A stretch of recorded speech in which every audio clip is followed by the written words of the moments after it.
코넬 영지에 도착한 클라인은 평범한 사냥대회를 예상했다. 하지만 마차에서 내리는 순간부터 이미 함정의 냄새가 진동했다. 달튼의 송은 어이없을 정도로 웅장했다. 하객들은 왕국 연회의 귀족들처럼 만찬을 즐기고 있었고 이 행사는 사냥이라기보다는 탐욕스러운 방개 쓰레기들의 허세 경연장처럼 느껴졌다.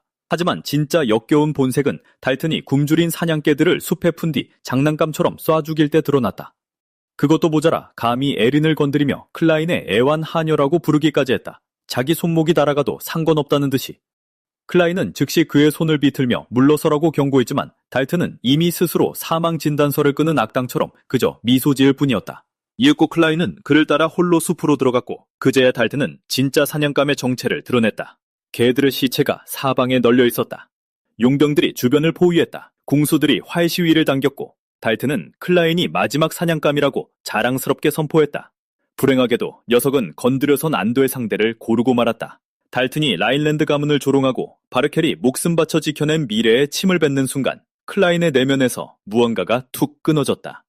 유약한 차남은 사라지고 과거 죽음의 왕이었던 자가 깨어나기 시작했다. 마귀가 숲을 가득 채웠다. 땅에서 스켈레톤들이 일어났고 사냥꾼들은 자신들이 사냥감을 쫓고 있던 게 아니었음을 재빨리 깨달았다. 그 뒤에 이어진 건 전투라기보다 처형에 가까웠다. 클라인은 언데드 군단을 해방시켜 사방에서 스켈레톤들이 용병들을 덮치게 만들었다. 화살은 무용지물이 되었고 검은 산산조각 났으며 공포에 질린 자들은 자신들이 묻어버렸다고 생각했던 바로 그 망자들에게 끌려 내려갔다. 용병들은 하나둘씩 학살당했다. 한편 달튼은 자신이 완전히 좆됐다는 걸 깨달았다. 스켈레톤의 목을 아무리 베어내도 끊임없이 재생될 뿐이었다. 클라인을 노려보며 그의 그 똑똑한 머리는 그저 클라인만 죽이면 된다고 생각했다. 클라인은 이미 다 꿰뚫어보고 있었으니 녀석은 끝난 목숨이었다. 그러자 클라인은 유성검을 휘둘러 녀석의 가학적인 삶에 종지부를 찍었다. 어쩌다 이렇게 된 걸까? 시간을 조금 뒤로 돌려보자. 수백 년 동안 아르키몬드라는 이름은 왕국들을 공포로 몰아넣기에 충분했다. 세상이 아는 가장 강력한 네크로맨서로서 그는 망자의 군대를 지휘하며 대륙 전체에 공포를 퍼뜨렸다. 어떤 전사도 왕도 군대도 그를 막을 수 없었다. 전설적인 영웅 바르켈 라인랜드가 그를 베어버리며 마침내 그의 통치에 막을 내리기 전까지는 말이다. 아니, 모두가 그렇게 생각했다. 눈을 떴을 때 그는 더 이상 전장이 아니었다. 대신 아기의 몸속에 들어가 있었다. 주변의 하녀들은 어린 도련님이 마침내 소리를 냈다며 들떠 있었다. 그녀들은 어떻게든 엄마라는 단어를 말하게 하려 했고 심지어 그의 어머니인 대공 부인을 보여주기까지 했다. 하지만 아르키몬드는 몸이 뻣뻣하다고 느꼈고 무슨 일이 일어나고 있는지 이해하기도 전에 입이 제멋대로 움직였다. 평범한 아기처럼 행동하는 대신 그는 갑자기 어둠과 수하들 그리고 병사들을 부르는 강령술 조문을 외우기 시작했다. 갓 태어난 아기가 다 큰 악마 소환사처럼 소리를 지르자 하녀들은 기겁했다. 그 미친 사건 이후 15년이 흘렀다. 장녀는 라인랜드 대공령으로 이어지고 그 아기는 클라인이라는 이름의 아름다운 소년으로 자라나 있었다. 하녀들은 그의 외모와 머릿결에 넋을 잃고 신의 걸작이라 불렀다. 하지만 모두가 그를 찬양하는 동안 클라인은 자신의 삶을 둘러싼 이 헛소리들에 이미 진저리가 난 상태였다. 그 헛소리의 중심에는 성왕청에서 온 사제 게리슨 버크만이 있었다. 게리슨은 클라인을 보자마자 또다시 악령과 아르키몬드를 운운하며 소리를 질러댔다. 사제라기보다는 근육질 악마 같은 덩치를 하고서는 자꾸만 자신이 성스러운 존재인 양 굴었다. 그는 아르키몬드의 영혼이 아직 클라인의 몸 안에 있다며 그 악령을 끊임없이 정화해야 한다고 우겨댔다. 클라인은 자신이 아르키몬드가 아니라고 부인했지만 게리스는 즉시 클라인의 얼굴이 아르키몬드와 똑같이 생겼다고 우겼다. 이 상황이 너무 짜증난 클라인은 돌아서면서 속으로 그 사제를 향해 미친 새끼라고 끝없이 욕을 퍼부었다. 하지만 게리스는 멈추지 않았다. 클라인의 태도를 벌하겠다며 또다시 벌거벗은 채로 성수 목욕을 하라고 지시했고 클라인은 이 사제가 과연 인간이 맞는지 의심스러웠다. 클라인은 이 모든 일이 어떻게 시작되었는지 회상했다. 전생에서 그의 목은 분명히 잘려나갔지만 어찌된 일인지 아기의 몸으로 다시 눈을 뜨게 된 것이다. 그리고 그가 처음 내뱉은 말이 아르키몬드의 강령술 주문이었기 때문에 처음부터 모두가 그를 악마 취급했다. 그 때문에 그는 무려 7년이라는 긴 시간 동안 수도원에 갇혀 지내야 했다. 스스로 성왕청의 사제라 칭하던 사내 게리슨을 만난 것도 바로 그곳이었다. 그때부터 클라인은 소위 정화의식이라는 온갖 짓을 강제로 당해야 했다. 성수 목욕은 물론이고 24시간 내내 이어지는 게리슨의 기도 찬양과 심지어 불의 정화까지 있었다. 쉽게 말해 이 불쌍한 꼬마는 종교라는 이름 아래 고문을 당했던 것이다. 수도원에서 돌아온 지 5년이 지난 지금도 클라인은 여전히 감시받고 있었다. 그의 전속 하녀 아리는 그저 그가 라인랜드 가문의 당당한 후계자로 떳떳하게 살아가길 바랄 뿐이었다. 그녀는 그를 아끼는 마음에 이것저것 챙겨주기도 했다. 하지만 클라인이 너무 매몰차게 반응할 때면 작은 손으로 그를 위해 애썼을 그녀의 노력을 깨닫고 곧바로 후회하곤 했다. 불행히도 그 촌스러운 모자를 만든 사람이 사실은 게리슨이었다는 걸 알게 되자 감동적인 순간은 산산조각났다. 죄책감은 순식간에 사라졌고 클라인은 당장 그 물건을 내다 버리고 싶을 뿐이었다. 하지만 게리슨은 클라인이 감사한 마음에 모자를 썼다고 착각하며 깊이 감동했다. 그러나 클라인은 쥐뿔도 신경 쓰지 않고 모자를 벗어던졌다. 바로 그때 붉은 전차기 사단의 단장인 둔켈이 도착해 정화의식이 마침내 끝난 거냐고 물었다. 둔켈은 클라인이 아르키몬드라는 소문은 벌써 10년도 더 된 이야기이며 교단조차 더 이상 문제가 없다고 했다는 사실을 게리슨에게 상기시켰다. 하지만 게리슨은 의심을 거두려 하지 않았다. 그는 만약이라는 게 항상 존재한다며 떠나기 전 클라인에게 다음 정화의식은 금요일로 예정되어 있다고 통보했다. 클라인은 완전히 질려버렸다. 수건을 받아든 그는 아린에게 자신은 절대 아르키몬드가 아니라고 말했지만 속으로는 진실을 인정하고 있었다. 그는 정말로 아르키몬드가 맞았다. 단지 입 밖으로 꺼낼 수 없을 뿐이었다. 그걸 인정하는 순간 게리슨이 또 어떤 고문을 준비할지 알 수 없었으니까. 다시 태어난 이후 그는 끊임없는 감시 속에서 살아왔다. 어린 시절의 소문 때문에 7년이라는 시간을 수도원에 갇혀 보내야 했다. 대공령으로 돌아오면 드디어 자유를 얻을 줄 알았지만 게리슨이 저주처럼 그를 따라붙었다. 아리는 게리슨이 그저 흔해 빠진 사제가 아니라고 설명했다. 그는 성왕청의 대리인이며 이는 교단 내에서도 가장 강한 자들에게만 주어지는 칭호였다. 그는 성왕청의 대리인이며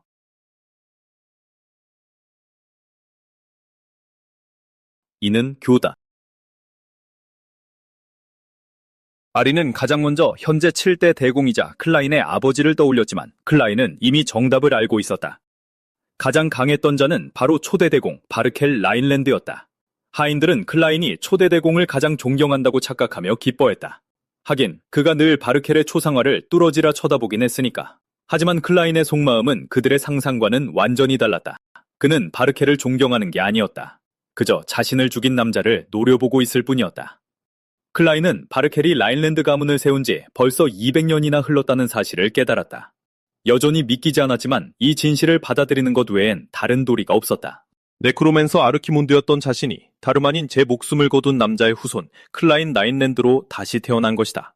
잠시 후 클라인은 전생에 자신을 죽이기 직전 바르켈이 남겼던 마지막 말에 대한 악몽에 시달리다 소스라치게 놀라 깨어났다. 그는 깊은 한숨을 내쉬며 나지막이 욕설을 뱉었고 생각은 다시 자신의 새로운 현실로 흘러갔다. 전생에 그는 아르키몬드, 악마 그 자체로 대륙 전체에 공포를 떨쳤던 전설적인 네크로맨서였다. 분노에 휩싸여 대륙 전체를 멸망 직전까지 몰고 갔지만 결국 북부기사 바르켈 라인랜드의 검에 쓰러지고 말았다. 하지만 죽음은 끝이 아니었고 아르키몬드가 다시 한번 눈을 떴을 때는 그가 패배한 지 무려 200년이 지난 후였다. 그리고 가장 믿기 힘든 사실은 자신을 베어버린 장본인의 후손으로 다시 태어났다는 것이었다. 이제 아르키몬드는 클라인 라인랜드였고 전생의 모든 기억을 고스란히 간직하고 있었다. 100번도 넘게 자신의 모습을 확인했지만 클라인은 여전히 이 새로운 외모에, 특히 이 머리카락에 도무지 적응할 수 없었다. 갑자기 누군가의 목소리가 클라인의 상념을 깨며 그가 잠꼬대를 하고 있었다고 말한다. 깜짝 놀란 클라인이 고개를 들자 영원한 숙적 가리슨이 아르키몬드 시절에 꿈이라도 꾸었냐며 묻고 있었다. 가리슨에 대해 말하자면 그는 클라인이 아르키몬드라고 굳게 믿고 있는 광신도 사제로 이 믿음 하나로 수년간 클라인을 고문해온 자다. 클라인은 서둘러 스트레스 때문에 잠꼬대를 한 것이라 변명하려 하지만 갑자기 에린이 튀어나와 그의 인생을 망쳐놓는다. 에린은 클라인이 잠결에 하던 말을 자기가 다 들었다며 당당하게 외친다. 그러고는 클라인이 대륙을 멸망시키려 한다는 둥, 심지어 자신을 아르키몬드라 불렀다는 둥, 그가 한 말을 토시 하나 틀리지 않고 읊어댄다. 클라인은 미친 듯이 그녀를 말려보지만 에린은 물러서지 않고 가리스는 그 말을 조용히 경청한다. 다행히 바로 그 순간 클라인의 집사 베르크만이 방으로 들어와 곧 검술 시연회가 시작된다고 알린다. 하지만 가리슨이 클라인의 꿈에 대해 필요한 모든 것을 이미 들어버린 탓에 돌이킬 수 없는 강을 건너고 말았다. 가리슨은 시키지도 않은 보고를 해준 에린에게 고마워하며 클라인이 2배의 정화의식을 받게 될 것이라고 단호하게 선언한다. 가리슨의 무시무시한 표정을 본 클라인은 경악하며 그녀가 더 큰 화를 부르기 전에 얼른 손으로 에린의 입을 틀어막는다. 이후 클라인은 사제에게 소리치며 물러나라고 고함을 지른다. 잠시 후 클라인과 에린은 집사 베르크만과 함께 검술 시연회를 보기 위해 연무장으로 향한다. 클라인이 베르크만에게 행사에 대해 묻자 베르크만은 그저 공장님께서 참석을 명하셨다고만 대답한다. 클라인이 이 말을 듣고 의아해하는 사이 에린은 그의 쿠키를 가져가도 되냐고 묻는다. 클라인은 허락하지만 베르크만이 에린에게 하녀로서의 본분을 상기시키려 하자 클라인은 쿠키를 그토록 좋아하니 너무 엄하게 굴지 말라고 말한다. 클라인이 개의치 않는 것을 본 베르크만도 굳이 깐깐하게 굴지 않기로 한다. 클라인이 행사에 초대받은 것이 이번이 처음이라 왜 공작이 자신을 부른 것인지 묻자 베르크만은 반개 가문들이 방문했기 때문이라고 설명한다. 반개 가문은 직계 혈통이 아닌 친척들로 이루어져 있으며 클라인은 그들이 성가신 거머리 같은 부류로 가득 차 있기에 결코 좋은 일로 온 게 아님을 알고 있다. 클라인이 안으로 들어서자 모두가 고개를 돌려 경멸 어린 시선으로 그를 노려본다. 어떤 이들은 그가 아르키몬드의 환생으로 오해받은 것을 들먹이며 조롱하기까지 한다. 한편 또 다른 이들은 클라인이 수도원에 7년 동안 갇혀 있었던 일을 들먹이며 면전에서 그를 비웃는다. 누군가는 그를 불길한 징크스라 부르며 형에게 저주를 내릴지도 모르니 조심하라고 경고하기도 한다. 클라인은 외가 쪽 사촌들인 두 녀석을 눈여겨보며 다른 쪽에서는 돼지처럼 개걸스럽게 음식을 입에 쑤셔 넣고 있는 먼 친척 무리를 발견한다. 바로 그때 클라인은 구석에서 한 소녀가 자신을 뚫어지게 응시하고 있는 것을 눈치챈다. 그는 그녀가 서부에서 온 사촌 중 한 명이라는 것을 떠올린다. 그녀가 누구인지 아직 파악하려던 찰나 아까의 외사촌들이 자신들을 무시한다며 클라인을 화난 듯 꾸짖는다. 하지만 클라인은 계속해서 그들에게 전혀 신경을 쓰지 않고 그들을 더욱 분노하게 만든다. 외사촌 주제에 라인란트 가문이 마치 자기들 것인 양 떠벌리는 그 뻔뻔함에 클라인은 칠소가 터져나온다. 게다가 짜증나는 건 그들이 너무나 하찮은 존재들이라 이름조차 기억나지 않는다는 사실이다. 이 귀찮은 반개 떨거지들이 제 집인 양 행세하는 가장 큰 이유는 클라인이 태어난 본가가 현재 몰락해가고 있기 때문이다. 감히 클라인을 깔보는 이 상황 자체가 더 이상 본가를 존중하는 이가 아무도 없음을 방증했다. 클라인은 마침내 발코니로 향하고 그곳에서 두 소년이 대련하는 모습을 지켜본다. 보라색 머리의 달튼이라는 녀석은 상대인 델레인의 공격을 막아내느라 고전하고 있다. 명백히 열세에 몰렸음에도 달튼은 봐주지 말고 제대로 덤비라며 델레인에게 큰 소리로 욕설을 내뱉는다. 반면 델레인은 아무런 힘도 들이지 않고 여유롭게 싸우며 달튼에게 승부는 이미 났다고 말한다. 하지만 달튼은 상대가 우위를 점하고 있는데도 끝까지 물러서지 않는다. 대련을 지켜보며 클라인은 라일란트 본가에 남은 마지막 희망이 바로 자신의 이복형 델레인이라는 사실을 다시금 깨닫는다.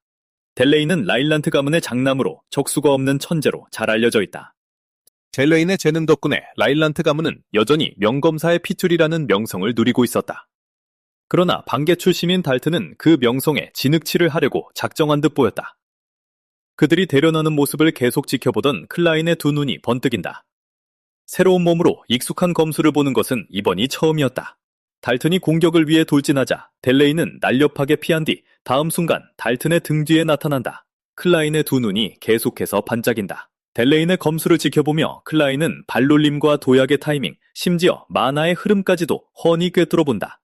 그 공격은 달튼을 기습하고 그것은 다름 아닌 라인란트 가문의 비전인 유성검이었다. 단 한 번의 일격, 델레인은 달튼에게 유성검을 날리며 가볍게 승부를 끝낸다. 목검을 달튼에게 겨눈 채 델레인은 승부는 처음부터 이미 결정나 있었다는 아까의 말을 차분하게 상기시킨다. 한편 관중들은 델레인의 검술에 경탄하며 모두가 보는 앞에서 라인란트 가문의 대표적인 기술을 완벽하게 펼쳐 보인 그를 극찬한다. 델레인의 이 시연은 그저 훌륭한 기술을 뽐내기 위함이 아니었다. 반개 가문들에게 본가의 위력이 여전히 건재함을 똑똑히 보여주기 위한 경고의 메시지였다. 대련을 모두 지켜본 클라인은 자신에게 방금 무슨 일이 일어난 건지 의아해하며 눈을 비비기 시작한다. 하지만 이유를 깨닫기도 전에 델레인이 그를 부른다. 델레인은 클라인에게 반갑게 인사하며 언제부터 보고 있었냐고 묻고는 시연회에 온다고 미리 말해주지 그랬냐며 웃는다. 그리고는 클라인이 보는 줄 알았다면 달튼과 좀 더 치열하게 싸워볼 걸 그랬다며 멋쩍은 농담을 던진다. 클라인은 자신의 이복형을 말없이 관찰하며 델레인이 꽤나 인상적인 인물이라는 사실을 인정한다. 또한 델레인이 외모도 훤칠한 데다 뛰어난 재능에 훌륭한 인품까지 갖추고 있음에 주목한다. 그런 다음 클라인은 델레인에게 반개들이 대체 왜 찾아왔느냐며 혹시 본가에서 돈이라도 뜯어내려온 거냐고 묻는다. 델레인이 대답하려던 찰나 공작이 대화에 끼어들며 아주 훌륭했다며 델레인을 칭찬한다. 그는 델레인이 가문의 유성검을 마스터한 것에 대해서도 찬사를 아끼지 않는다. 이 공작으로 말할 것 같으면 그는 하인켈 라일란트로 델레인과 클라인의 아버지이자 라일란트 가문의 7대 공작이다. 하인켈이 델레인을 바라보며 칭찬하는 모습을 본 클라인은 델레인이 하인켈이 붙들고 있는 마지막 한 줌의 자존심일 것이라 짐작한다. 바로 그때 둔켈이라는 라일란트 가문의 기사 역시 델레인의 완벽한 만화 통제력과 정확성에 찬사를 보낸다. 둔켈은 저 나이대의 기사 중 델레인의 성취를 감히 흉내라도 낼 수 있는 자는 아무도 없다고 자랑스럽게 선언한다. 델레인은 겸손하게 답하려 하지만 하인켈은 라인란트의 기사는 제국 제1이어야 한다는 선조 베르켈의 유언을 그에게 상기시킨다. 그리고는 델레인에게 그 말들을 가슴에 깊이 새기고 앞으로 나아갈 척도로 삼으라고 당부한다. 델레인의 감사가 끝난 뒤 하인켈은 몸을 돌려 클라인을 바라보고 그를 다소 긴장하게 만든다. 하인켈은 클라인의 몸에 손을 얹어보지만 그 안에서 어떤 만화도 느껴지지 않는다. 클라인은 보잘것없어 죄송하다고 사과하지만 하인켈이 자신에게 분노조차 느끼지 않는다는 것을 눈치챈다. 분노라는 감정마저도 잠재력이 있는 자에게나 쏟을 수 있는 것이기 때문이다. 만화가 아예 없는 클라인이기에 하인켈은 그를 기운을 뺄 가치조차 없는 쓸모없는 쓰레기로 여길 뿐이리라. 이에 둔켈이 나서 하인켈에게 클라인을 너그럽게 봐달라고 간청하며 클라인의 소질이 부족한 것은 수도원에서 허송세월을 보냈기 때문이라 둘러댄다. 그 사이 관중들은 클라인의 한심한 실력을 두고 수군거리며 심지어 그의 이복형과 대놓고 비교하기 시작한다. 그들은 더 나아가 본가가 이토록 무능하다며 험담을 쏟아내고 이를 구실로 반개가 가문을 차지해야 한다고 떠들어댄다. 모두가 클라인을 쓰레기 취급하며 헐뜯는 와중에도 하인켈은 그를 위로하며 검의 길 말고도 나아갈 다른 길이 있을 거라고 말해준다. 정작 클라인은 쏟아지는 모욕 따위엔 관심이 없었다. 그저 그 위대한 베르켈이 피 흘려 지켜낸 가문이 이렇게 끝장나버렸다는 사실에 화가 치밀 뿐이었다. 과거에 베르켈이 목숨까지 걸어가며 지켰던 것이 겨우 이 탐욕스럽고 쓰레기 같은 놈들이란 말인가. 그는 이 사실을 도저히 받아들일 수 없었다. 얼마 지나지 않아 델레인, 하인켈, 둔켈이 연무장을 떠나자마자 어김없이 클라인에게 골칫거리가 찾아온다. 클라인의 든든한 배경들이 모두 자리를 비운 것을 본 달튼은 클라인이 검술에 전혀 재능이 없다며 대놓고 비웃기 시작한다. 달튼이 계속해서 도발해오자 클라인은 몸을 돌려 달튼이 뒤에서 버리고 다니는 남창 같은 짓거리들을 까발리며 그를 쓰레기 취급한다. 그 말에 격분한 달튼은 자기가 뒤에서 몰래 조용히 하던 짓을 대체 어떻게 클라인이 알고 있는지 당혹스러워한다. 보아하니 달튼이 입막음용으로 여자들에게 돈을 먹이며 이를 숨겨왔지만 클라인이 어떻게든 그 사실을 알아낸 모양이었다. 달튼이 덤벼들려 하지만 클라인은 가볍게 그의 발을 걸어버리고 달튼은 바닥에 얼굴부터 꼬꾸라진다.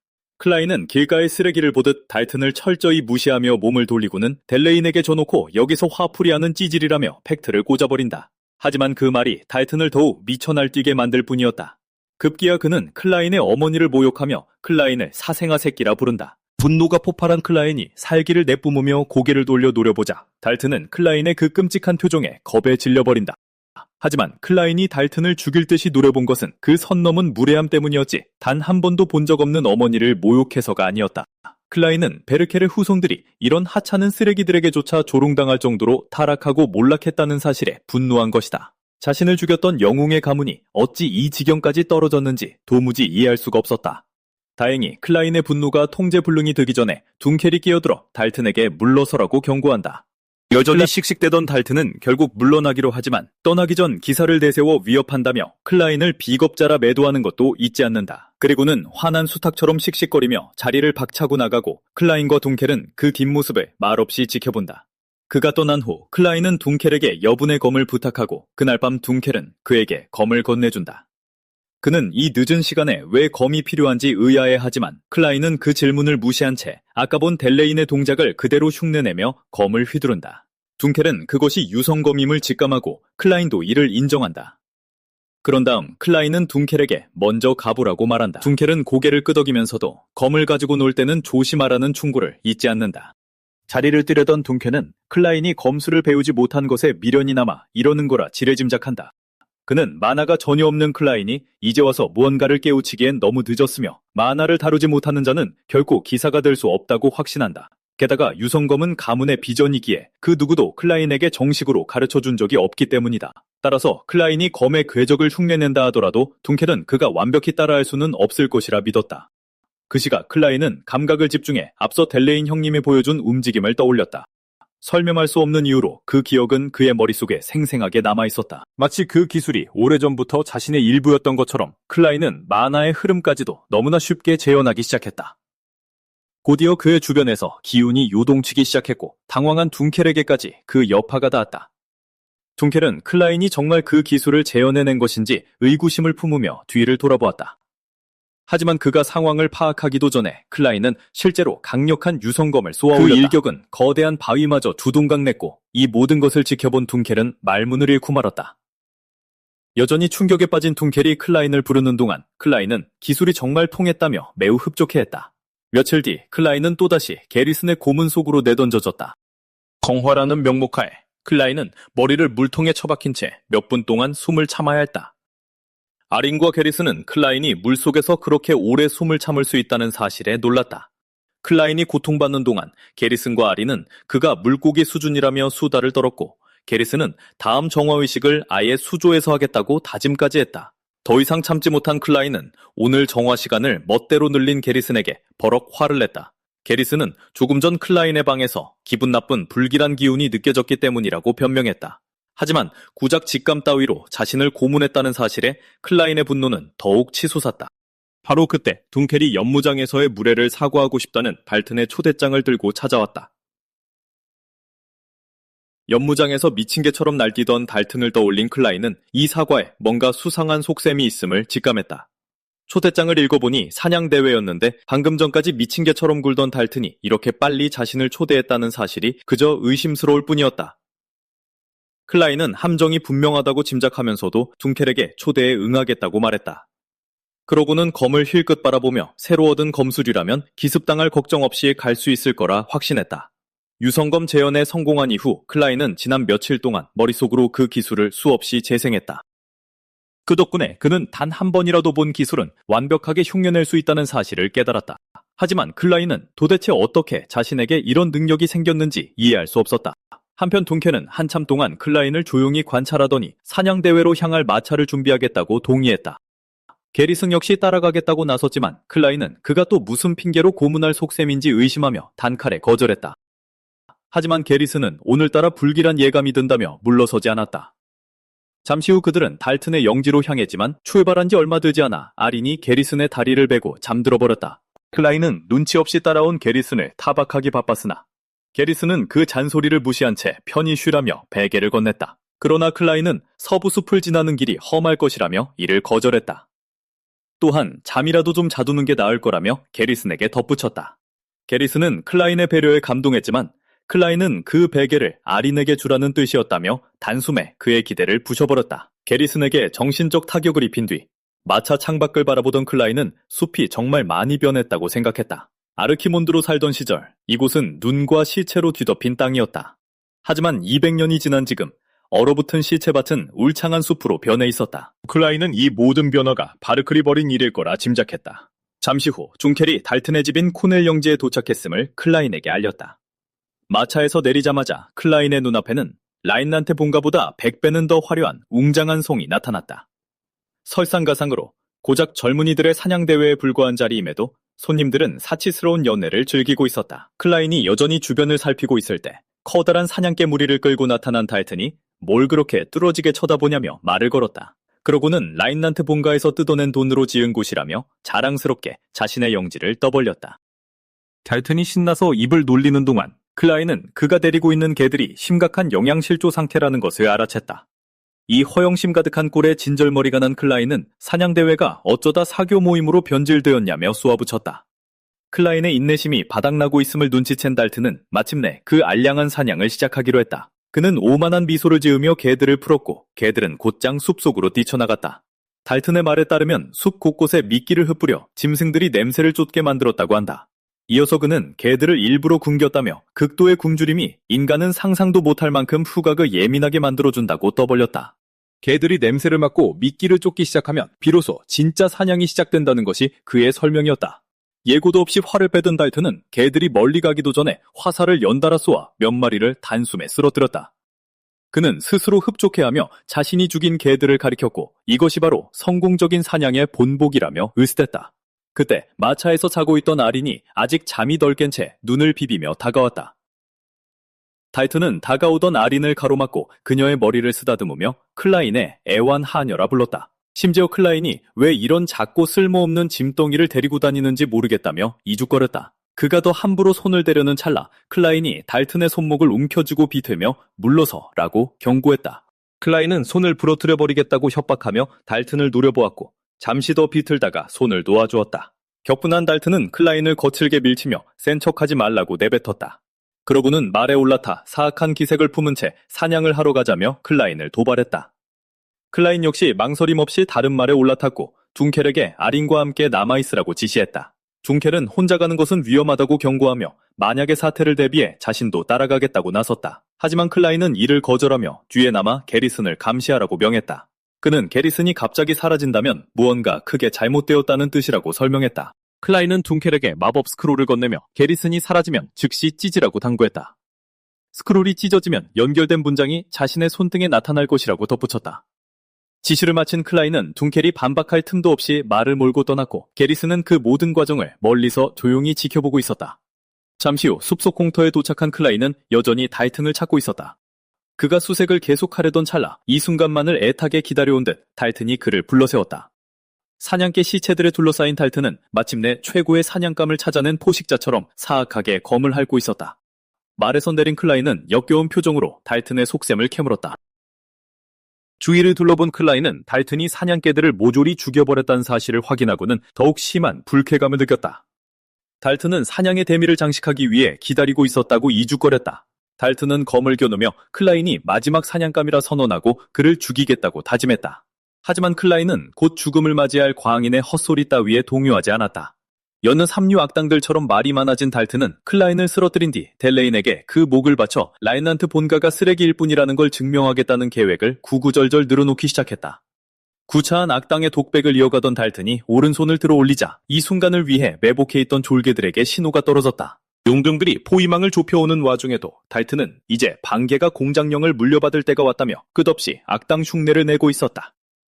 머지않아 수많은 공수들이 클라인의 몸에 구멍을 내기 위해 화살을 겨누었지만 그는 귀찮은 개미떼를 내려다보는 것처럼 평온을 유지했다. 그 끝없는 악당의 헛소리는 계속되었고 달튼은 내일이면 라인란트의 몰락한 검사가 짐승의 거름이 되었다는 소문이 도시 전체에 퍼질 거라며 흥분했다. 그 쓰레기 같은 소리를 듣고 있던 클라인의 분노가 끓어올랐다. 이딴 버러지들에게 평화로운 미래를 안겨주겠다며 피투성이로 싸웠던 바르클의 얼굴이 뇌리를 스쳤기 때문이다. 클라인은 가엾은 바르클의 유산을 비웃었고 이내 무언가에 홀린 듯 광기 어린 폭소를 터뜨리기 시작했다. 달튼은 저놈이 완전히 미쳐버린 건지 아니면 상황 파악조차 못할 만큼 멍청한 건지 알 수 없다는 듯 당혹스럽게 클라인을 쳐다보았다. 하지만 바로 그 순간 사냥감과 포식자의 위치가 뒤바뀌었다. 과거의 모습을 드러낸 클라인이 끔찍하게 차가운 시선으로 달튼을 내려다보았던 것이다. 클라인의 눈빛에 담긴 그 소름 끼치는 냉기가 대기를 얼어붙게 만들었고 달튼은 공포에 질려 사시나무 떨듯 몸을 떨었다. 얼음장 같은 목소리로 클라인 역시 악당의 독백을 시작했다. 하지만 그의 말은 핵심만 꿰뚫으며 듣는 이의 등골을 서늘하게 만들었다. 클라인은 달튼에게 내 죽음을 대가로 세워진 라인란트 가문을 고작 버러지 따위가 감히 조롱하느냐며 일갈했다. 돌연 그들 주변의 공기가 핏빛으로 붉게 물들기 시작하자 달튼은 이것이 마법인지 의심했다. 그러나 클라인에게는 만화가 없으니 이런 현상을 일으킬 수 없다는 사실을 떠올렸다. 클라인 주위로 감도는 기운이 짙어지는 가운데 그는 이것이 마법이 아니라 마기라는 사실을 달튼에게 똑똑히 알려주었다. 이내 마기가 클라인의 주위를 소용돌이치며 맹렬한 돌풍을 일으켰고 달튼과 졸개들은 그 바람에 휩쓸려 날아갈 뻔했다. 짙어지는 검은 오라 속에서 클라인이 앞서 했던 말이 마침내 뇌리에 박혔고 달튼은 마기에 대해 어렴풋이 들었던 소문을 떠올렸다. 불행히도 클라인은 이쯤에서 멈춰줄 생각이 추호도 없었다. 차분하면서도 압도적인 목소리로 그는 묻혀있던 고대의 영혼들을 불러내는 고대 악마의 주문을 영창하기 시작했다. 자신의 이름을 내세우며 수많은 언데드 해골들을 소환한 그는 그것들에게 물어뜯고 포식하라는 명을 내렸다. 산채로 뜯어먹힐 위기에 처한 사내 중 하나는 눈앞의 광경에 경악했고 설마 클라인이 진짜 아르키몬드인 것은 아닐까 하는 끔찍한 생각에 사로잡혔다. 어느새 비명을 지르는 해골 군단에 둘러싸인 클라인은 계속해서 주문을 외우며 원한이 충족될 때까지 모조리 먹어치우라고 명령했다. 언데드 군단을 소환한 후 클라인은 까맣게 잊고 지냈다고 생각했던 익숙한 감각을 느끼기 시작했다. 200년이 지난 지금 시체밭에 서 있던 그 느낌은 이제 까마득한 과거의 일처럼 다가왔다. 그러나 클라인은 칠흑 같은 어둠 속에서 끝없이 울려 퍼지는 그 감각과 자신을 부르는 망자들의 목소리를 생생하게 느낄 수 있었다. 온몸을 훑고 지나가는 그 익숙한 감각을 클라인은 온전히 받아들였다. 한편 눈앞의 괴물이 무엇인지 마침내 깨달은 졸개 하나가 반신반의하며 클라인을 향해 아르키몬드라 외쳤다. 클라인은 사악하게 미소 지으며 예전에는 그 이름으로 불렸었다고 대답했다. 하지만 다른 용병들 중 일부는 클라인이 아르카몬드라는 이야기가 소문에 불과했다며 여전히 의심합니다. 그러나 눈앞에 무시무시한 스켈레톤들을 보자 그 소문이 사실일지도 모른다는 의구심을 떨칠 수 없습니다. 한편 달트는 눈앞의 광경을 처리할 시간이 더 필요한 사람처럼 아무 말 없이 이 모든 상황을 지켜봅니다. 길고 어색한 침묵이 흐른 뒤 일부 용병들이 웃음을 터뜨리며 양동이 같은 머리를 한 기괴한 스켈레톤들을 조롱합니다. 몇몇은 왜 굳이 저런 하급 쓰레기들을 소환했냐며 클라인을 비웃기까지 합니다. 클라인은 자신의 귀를 의심합니다. 이 스켈레톤들은 한때 대륙 전체를 무릎 꿇게 만들 뻔했던 바로 그 스켈레톤들인데 지금은 쓸모없는 쓰레기 취급을 받고 있으니까요. 마침내 멍한 상태에서 깨어난 달튼도 조롱에 가세하며 임무 중에 저런 스켈레톤쯤은 수백 마리도 넘게 박살냈다고 우쭐한 미소를 지으며 허세를 부립니다. 하지만 한 용병이 클라인의 스켈레톤들이 뭔가 다르다는 것을 눈치채지만 달튼은 두 아들에게 기념품으로 스켈레톤의 뼈를 하나씩 챙기라고 자신만만하게 말합니다. 용병들은 그 말이 재미있다고 생각하며 그의 말에 따르기로 합니다. 그러고 나서 달튼은 궁수들에게 길을 막고 있는 스켈레톤들을 처리하라고 명령하고 다른 용병들에겐 돌파하라고 지시합니다. 이어서 그는 궁수들에게 공격 준비를 명령한 뒤 즉각 발사를 지시합니다. 궁수들은 클라인과 그의 언데드 군대를 향해 수백 발의 화살을 날립니다. 하지만 화살이 쏟아져 내리는데도 클라인은 마치 별 볼 일 없는 깃털이 날아오는 것처럼 태어납니다. 마침내 화살이 클라인 진영에 쏟아지고 달튼은 피투성이가 된 클라인의 시체를 볼 생각에 들뜨지만 눈앞에 펼쳐진 광경에 경악하고 맙니다. 먼지가 가라앉자 스켈레톤들이 뚫을 수 없는 방패를 들고 진영을 짜서 클라인을 완벽하게 보호하고 있다는 것을 깨닫습니다. 그 위력에 만족한 클라인은 200년이 지났다고 자신의 특별한 스켈레톤들을 아무도 알아보지 못한다는 사실에 비웃음을 흘립니다. 한편 용병들은 조금 전까지만 해도 클라인의 스켈레톤들에게 방패가 없었기 때문에 점점 불안해지기 시작합니다.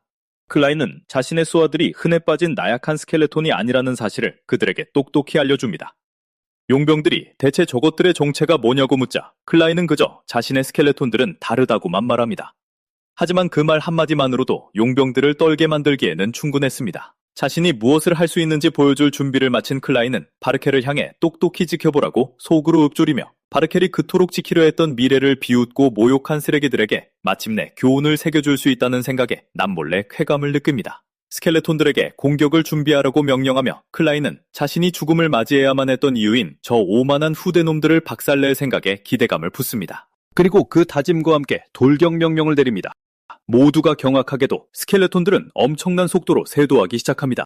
전장을 가로지르며 질주하는 모습을 보며 달튼은 대체 스켈레톤이 어떻게 저렇게 빨리 달릴 수 있는지 의아해할 뿐입니다. 그러고는 적들은 그저 스켈레톤일 뿐이니 당황하지 말고 진영을 유지하라고 자신있게 부하들에게 명령합니다.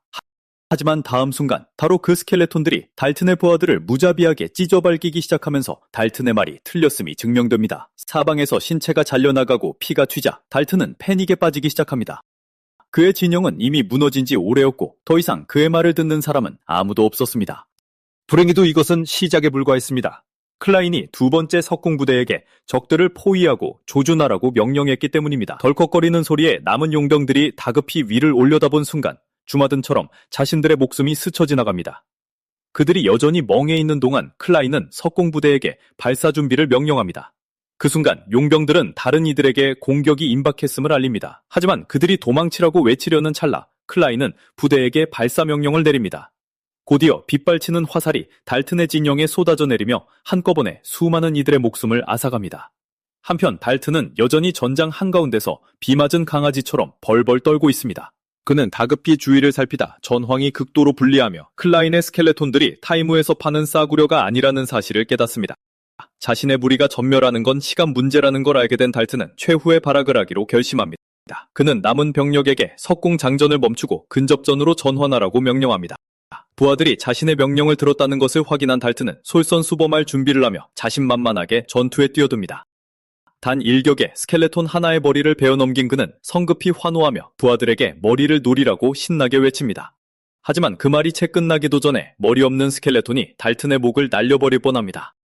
다행히 달튼은 공격을 간신히 피한 뒤에 머리가 없는데도 어떻게 스켈레톤이 움직일 수 있는지 이해하려고 했습니다. 클라인은 머리를 잃으면 죽어야 한다는 달튼의 얄팍한 언데드 상식을 비웃으며 즐거워합니다. 그리고 클라인은 자신의 스켈레톤이 그런 흔해 빠진 쓰레기들과는 다르다는 사실을 그에게 다시금 상기시켜줍니다. 이를 증명하듯 머리 없는 스켈레톤이 곧바로 자신의 머리를 찾아내고 목에 얹는 순간 머리가 즉시 다시 달라붙습니다. 이 충격적인 능력이야말로 과거 아르카문드였던 클라인이 대륙을 삼킬 뻔했던 가장 큰 이유입니다. 한편 달튼은 스켈레톤이 머리를 다시 붙일 수 있다는 사실에 경악합니다. 마귀에 의해 소환된 이 존재들은 쉽게 죽지 않으며 하나하나가 명령에 복종하고 전술적인 진영까지 활용한다는 사실을 그는 알지 못했습니다. 조금 전까지만 해도 그들을 얕보던 용병들은 이제 패닉에 빠지기 시작했습니다. 분명히 죽인 적이 죽음을 거부하고 다시 살아났기 때문입니다. 클라인은 이 허약한 몸으로는 겨우 11기밖에 소환할 수 없기에 그들을 꽤 봐주고 있다는 것을 스스로 알고 있습니다. 하지만 모두가 충분히 쉬었으니 클라인은 이제 중단했던 곳부터 다시 시작할 시간이라고 선언합니다. 그들의 비명소리가 숲속 깊은 곳에 메아리치는 동안 코넬 저택은 마냥 평화롭기만 합니다. 아리는 게리슨으로부터 클라인에 대한 재미있는 이야기들을 듣고 있었고 게리슨도 기꺼이 그 이야기를 들려주고 있었습니다. 클라인의 이야기에 신이 난 아린을 보며 게리슨은 그녀가 클라인을 아주 많이 좋아하는 것 같다고 짐작합니다. 아린은 게리슨에게 그렇다고 대답하며 클라인 도련님이 무척 훌륭하고 다정한 분이기 때문이라고 설명합니다. 그러나 그녀가 다정하다고 부르는 그 사내는 무표정한 얼굴로 사람들을 떨게 하며 비명 지르게 만드는데 여념이 없습니다. 아린은 또 클라인이 부드럽고 쿠키도 나눠주는 세상에서 가장 따뜻한 사람이라고 말합니다. 그러나 그 가장 따뜻하다는 사람은 자신을 가로막는 모든 것을 차갑게 짓밟는 모습을 보여줍니다. 한편 다시 전장으로 돌아와 달튼은 살아남기 위해 발버둥치고 있습니다. 스켈레톤의 머리를 몇 번이나 잘라내도 그것들은 어떻게든 계속해서 재생해냅니다.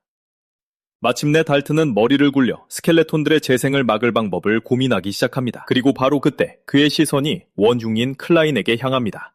달튼은 클라인을 없애면 이 악몽을 끝낼 수 있을 거라고 생각합니다. 그래서 달튼은 자신이 있던 자리에서 클라인을 베기 위해 잽싸게 앞으로 몸을 날립니다. 하지만 세상 천지에 기습을 하면서 상대방의 이름을 소리치는 멍청이가 어디 있단 말입니까? 이 멍청한 악당은 아무짝에도 쓸모없는 고함을 지르며 뛰어오르면서 클라인의 시체 노름을 끝내주겠다고 당당하게 선언합니다.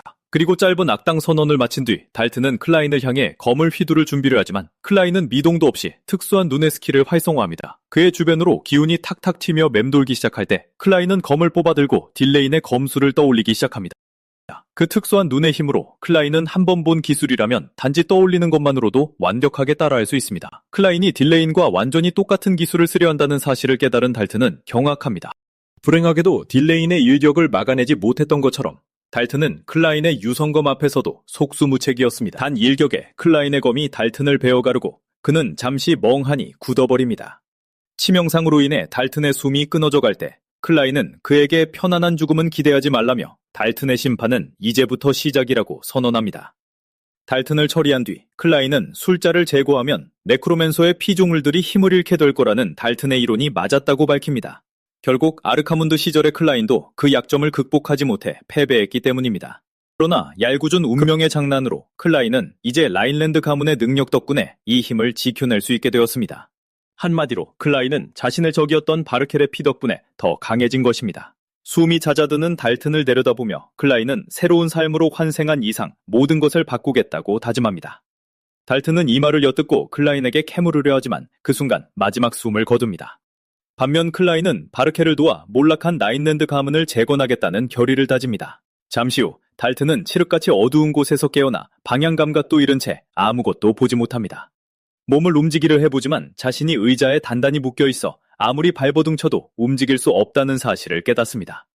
몇 초 뒤 전생과 똑같은 모습으로 나타난 클라인은 달튼에게 이곳은 살아있는 자들의 세계를 넘어 영혼들이 도달하는 곳이라고 말합니다. 이어서 그는 자신을 아르카문드라고 소개하며 자신이 이 사후 세계를 만들었다고 설명합니다. 달튼이 이 헛소리들을 이해하려고 애쓰는 동안 클라인은 마치 악마 재판관처럼 달튼의 죄목들을 읽어내려고 합니다. 그는 달튼이 살아생전 개들을 굶기고 고문했다는 사실을 폭로합니다. 달튼은 사냥이라는 명목하에 상습적으로 학대를 저질렀고 클라인은 그 끔찍한 짓을 저지를 때 달튼의 얼굴에 떠올랐던 환희를 똑똑히 기억합니다. 한편 달튼은 여전히 자신의 상황을 혼란스러워하며 클라인에게 헛소리 그만하고 설명이나 하라고 악을 씁니다. 클라인을 협박하려던 그는 불과 몇 분 전 배였던 기억이 떠오르며 갑자기 말을 멈춥니다. 그런데 지금은 몸이 너무나도 멀쩡했기 때문입니다. 달튼의 얼굴에 떠오른 혼란을 본 클라인은 그가 이미 죽었다는 사실을 알려줍니다. 클라인은 이 사후 세계의 목적은 업보를 돌려주는 것이며 달튼은 살아생전의 업보를 치르기 위해 이곳에 온 것일 뿐이라고 설명합니다. 달튼은 자신이 죽었다는 사실을 받아들이지 못하고 저항하며 클라인에게 장난은 그만두고 당장 자신을 풀어달라고 소리칩니다. 안타깝게도 클라인은 달튼이 제 죗값을 치르기만 한다면 그가 믿든 말든 전혀 신경 쓰지 않습니다. 클라인이 마귀로 죽은 개들의 영혼을 소환하자 개들은 사납게 으르렁거리고 달튼은 공포에 떱니다. 개들이 더욱 맹렬하고 크게 으르렁대자 클라인은 달튼에게 네가 죽인 생명들의 비명 소리를 들어보라고 말합니다. 족쇄가 풀린 개들이 즉시 그에게 달려들고 클라인은 달튼에게 이것이 바로 네가 스스로 만든 지옥이라고 상기시킵니다. 개들이 순식간에 달튼을 덮치자 그는 속수무책으로 비명을 지르며 엉엉 울며 목숨을 구걸합니다. 현실 세계에서도 비록 싸늘한 시체가 되었을지언정 달튼의 죽은 두 눈에서는 눈물이 흘러내리고 있습니다. 클라인은 한참 동안 그를 조용히 지켜본 뒤 이 승리를 거두게 해준 언데드 군대에게로 시선을 돌립니다. 그들이 그의 부름에 응답했기에 그는 자신을 도와준 것에 대해 보답하기로 한다. 클라인이 허공에 손을 저어 언데드를 해제하고 도움에 대한 보상으로 그들을 얽매고 있던 저주를 깨고 자유를 선사한다. 저주에서 풀려난 해골들은 서서히 흩어지기 시작하더니 흔적도 없이 완전히 사라진다. 먼지가 되어 사라지는 것을 지켜보며 클라인은 자신이 왜 살아있는지 도무지 알 수 없어 조금 허탈함을 느낀다. 뼈가 바스러져 바람에 흩날리는 것이 곧 죽음이기에 클라인은 자신이 환생한 이유를 이해할 수 없었다. 클라인이 깊은 회의감에 빠져 있을 때 망토를 두른 자가 갑자기 나타나 클라인을 네크로맨서라 부르며 라인난트의 차남이라는 실제 직함으로 그를 지칭한다. 물청객이 어둠 속에서 모든 것을 지켜보고 있었을 거라 짐작한 클라인은 망토를 두른 남자에게 차분하게 정체를 밝히라고 요구한다.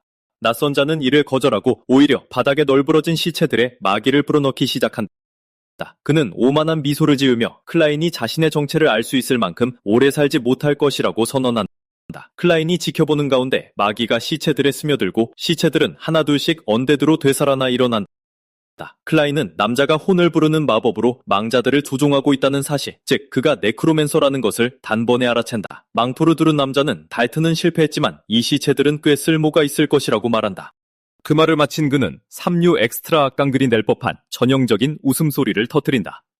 코넬 저택으로 돌아와 둥켈이 클라인을 걱정하고 있을 때 아린이 다가와 게리슨에게 들은 이야기를 모두 전해준다. 하지만 둥켈은 잡담을 나눌 기분이 아니었고 마법 스크롤을 빤히 바라보며 계속 클라인 생각만 한다. 그는 클라인이 왜 비상용 마법 스크롤을 가져갔는지 의아해하며 숲에 들어간 지 벌써 3시간이 지났는데도 아무 소식이 없다는 사실에 더욱 불안해한다. 둥켈은 이 상황이 수상쩍다고 느끼며 모든 정황이 불길한 예감을 주고 있었다. 더 이상 가만히 있을 수 없게 된 둥켈이 클라인을 찾으러 나설 채비를 하지만 졸개 몇 명이 그를 막아선다. 그들은 자리를 비우면 문제가 생길 수 있고 사냥대회가 아직 진행 중이니 조금 더 기다려야 한다고 일깨워준다. 둥켈은 조용히 졸개들을 관찰하다가 그들의 제복에 코넬 가문의 문장이 있는 것을 발견하고 이들이 달튼의 수하들이라는 사실을 깨닫는다. 둥켈의 머릿속에 즉각 경보가 울리고 본가의 기사단장이라는 자신의 위치를 상기시키며 그들을 위협하기로 마음먹는다. 계속 길을 막는다면 본때를 보여주겠다고 으름장을 놓자 그의 살벌한 눈빛, 한 번에 졸개들은 겁에 질려 그 자리에 얼어붙는다. 몇 분 후 아린이 무슨 일인지 물으며 둥켈을 부르지만 둥켈은 그저 클라인을 찾으러 나간다고 알릴 뿐이다. 그런 다음 아린에게 게리슨과 함께 본가로 돌아가라고 말하지만 아리는 게리슨이 이미 떠났다고 대답한다. 둥켈은 그 말을 듣고 깜짝 놀라며 게리슨이 언제 빠져나갔는지 의아해한다. 이어서 아리는 그 사제가 떠나기 전 몹시 심각한 표정을 짓고 있었다고 말한다. 둥켈은 즉시 사제가 갑자기 사라지면 마법 스크롤을 찌질하던 클라인의 말을 떠올린다. 둥켈은 클라인의 실종이 우연이 아님을 직감하며 서둘러 말에 올라탄다. 그러고는 이빨로 마법 스크롤을 찢어버리며 클라인에게 분명 무슨 일이 생겼다는 걱정을 안고 재빨리 말을 몰아 달려나간다. 다시 숲속, 클라인과 네크로맨서는 여전히 대치 중이었지만 클라인은 이전 전투에서 이미 마기를 전부 쏟아부어 네크로맨시를 쓸 수 없다는 사실에 더 골치를 앓고 있었다. 눈앞에 벌어진 미친 상황을 보며 클라인은 자신의 몸이 또 다른 전투를 오래 버텨내지 못할 것임을 직감한다. 한편 네크로맨서가 수하들에게 클라인을 공격해 처리하라고 명령하자마자 좀비 역사상 가장 느려 터진 언데드들이 으르렁거리며 클라인을 향해 다가온다. 불리한 상황임에도 클라인은 전혀 개의치 않고 그따위 어설픈 혼을 부르는 마법으로 자신을 죽이려 한다며 네크로맨서를 도발한다. 바로 그때 마법 스크롤이 찢어졌다는 신호로 클라인의 손등이 빛나기 시작한다. 언데드들은 곧 거리를 좁혀오며 으르렁거리고 그를 내리치려 무기를 치켜든다. 하지만 클라인은 짓궂은 미소를 지으며 네크로맨서에게 넌 완전히 좆됐다고 말해준다. 네크로맨서가 클라인의 말이 무슨 뜻인지 몰라 당황하는 사이 클라인의 손등에 있는 문장에서 보랏빛이 뿜어져 나온다. 그가 상황을 파악하기도 전에 눈부신 금빛과 함께 게리슨이 클라인 앞으로 뛰어들어 신성한 빛으로 좀비들을 쓸어버린다. 게리슨은 곧이어 성스러운 주문을 외우며 앞을 가로막는 언데드들을 신성한 빛으로 정화해 나간다. 그들을 처리한 후 게리슨은 클라인에게 안심하라고 당부하고 네크로맨서는 눈앞에서 벌어진 일에 여전히 충격으로 얼어붙어 있다. 게리슨을 본 네크로맨서는 그가 악명 높은 신성 대행자라는 사실을 즉각 알아차린다. 한편 밝은 황금빛에 휩싸인 채 자신만만하게 우뚝 선 게리슨은 자신 같은 강자가 왔으니 안심하라고 클라인을 다독인다. 대행자라 불리는 게리슨에 대해 말하자면 교황의 명령을 절대적으로 복종하며 수행하는 3명의 인간 병기가 있다. 이 셋은 교단의 가장 강력한 자산이며 성자 가울이 남긴 성물을 다룰 수 있는 유일한 존재들이다. 이 대행자들은 각자 요새 하나에 필적하는 힘을 지녔다고 전해지며 그 중에서도 가장 압도적인 순수 무력을 자랑하는 자가 바로 게리슨이다. 더 많은 언데드들이 계속해서 공격해오자 게리슨은 언데드를 정화하는 기도를 읊조리며 주먹으로 녀석들을 가볍게 박살낸다.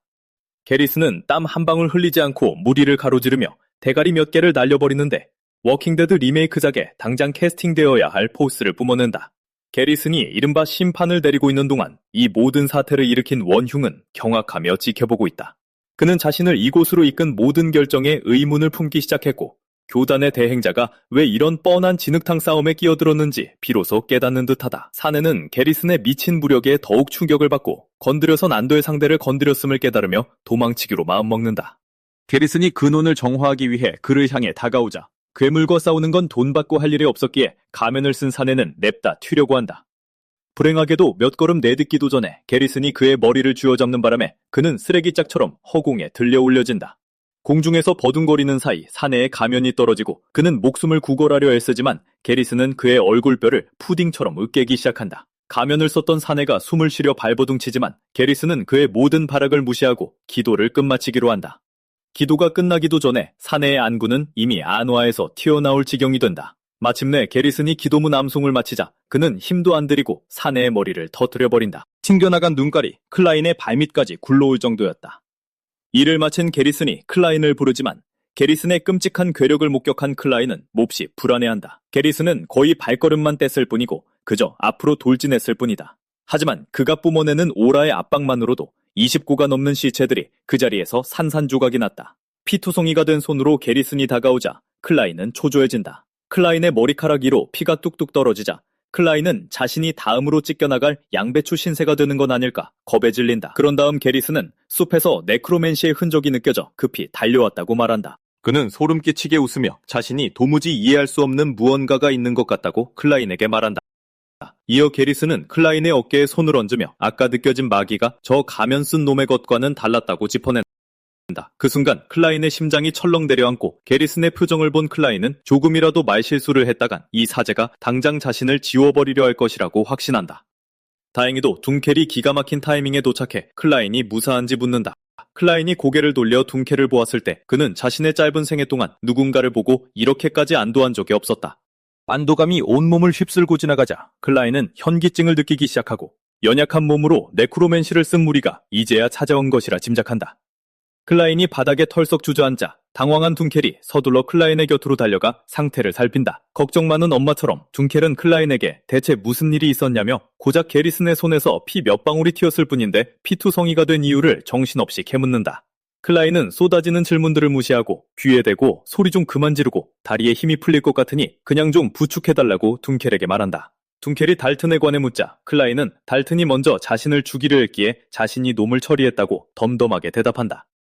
며칠 뒤 달튼의 아버지이자 코넬 가문의 백작인 델키는 죽은 아들을 위한 정의를 요구하며 회의를 소집한다. 그는 달튼이 클라인을 암살하려 했다는 사실을 인정하려 들지 않고 자신의 아들이 명예와 충성심을 갖춘 기사였다고 주장한다. 델킨은 분노하며 라인란트 가문을 향해 달튼에게 암살자 누명을 씌우지 말라고 소리치고 대신 진범을 찾을 것을 요구한다. 하지만 하인켈은 사건 조사 증거를 제시하며 강도 높은 신문에도 클라인의 진술이 한치도 바뀌지 않았음을 보여준다. 더불어 하인켈은 달튼과 클라인이 사라진 시간대에 코넬 저택에서 약 20명의 용병이 파견된 기록도 들이민다. 이 증거를 토대로 하인켈은 달튼이 실제로 클라인을 상대로 꿍꿍이를 꾸몄다고 확신한다. 이 빼도 박도 못하는 증거에 허를 찔린 델킨은 더 이상 말대꾸조차 하지 못한다. 그는 용병들에게 그토록 각별히 주의하라고 일러주었건만 증거를 남긴 것에 대해 속으로 쌍욕을 퍼붓는다. 궁지에 몰린 것을 깨달은 델킨은 이번 사건 전체가 말이 안 된다며 특히 클라인이 달튼을 제거했다는 부분을 물고 늘어지며 화제를 돌리려 한다. 달튼은 이미 기사단에 들어갈 만큼 뛰어난 실력을 갖췄기에 델킨은 검 한 번 잡아본 적 없는 클라인이 그를 쓰러뜨렸다는 사실을 믿으려 하지 않는다. 델킨의 주자는 회의에 참석한 이들의 고개를 끄덕이게 했다. 그들은 검술시연회에서 클라인의 모습을 떠올렸고 하인켈이 클라인에게 만화가 없다고 말한 것까지 들었기 때문이다. 회의장은 만화도 없는 소년이 어떻게 숙련된 검사를 죽일 수 있었느냐며 의문을 품기 시작했고 이는 델킨의 계획대로 흘러가는 것이었다. 달튼이 클라인을 제거하는 데는 실패했지만 델킨은 직계 후손을 암살하려 했다는 사실이 탄로나면 자신 역시 조상님 곁으로 갈까 두려워 이 비밀을 묻어버릴 작정이었다. 이 위기를 무사히 빠져나가기 위해 델킨은 클라인의 어머니를 물고 늘어지는 쪽으로 다시 한번 전술을 바꾼다. 그는 클라인의 어머니 클레어가 죽을 때까지 이상한 소문에 휩싸여 있었으며 클라인 본인도 어릴 적 자신이 아르키몬드라고 주장했던 것을 의원들에게 상기시킨다. 델킨은 클라인의 말만 믿고 달튼을 암살자로 몰아세워선 안 된다고 우긴다. 분노한 하인켈이 델킨에게 입조심하라고 명령하지만 델킨은 이 점을 계속 우려먹으며 오히려 클라인이 청부업자를 고용해 달튼을 죽였다고 비난한다. 그러고는 클라인이 잘못을 저질러 놓고 달튼에게 죄를 뒤집어 씌우려 한다며 혐오감을 드러낸다. 갑자기 호란의 우렁찬 목소리가 울려 퍼지며 델킨에게 거짓말을 지어내는 짓은 긋지 말라고 호통친다. 델킨이 감히 누구냐며 뒤를 돌아보자 당당한 걸음걸이로 홀에 들어서는 클라인이 보인다. 클라인은 밖에서 회의 내용을 다 듣고 있었으며 델킨이 헛소리를 짓거리는 걸 더는 참아줄 수 없었다고 밝힌다. 그런 다음 달튼이 자신을 암살하려고 용병들을 고용했기에 정당방위로 그를 쳐낸 것뿐이라고 의회에 말한다. 클라인은 정체불명의 괴한이 달튼과 그의 수하들을 언데드로 만들어버렸고 마침 게리슨이 제때 도착해 그들을 처치해 주었다고 덧붙인다.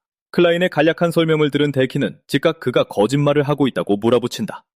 클라인은 그저 씩 웃으며 자신이 아르키몬드라는 당신의 주장이 더 신빙성 있냐고 델킨에게 반문한다.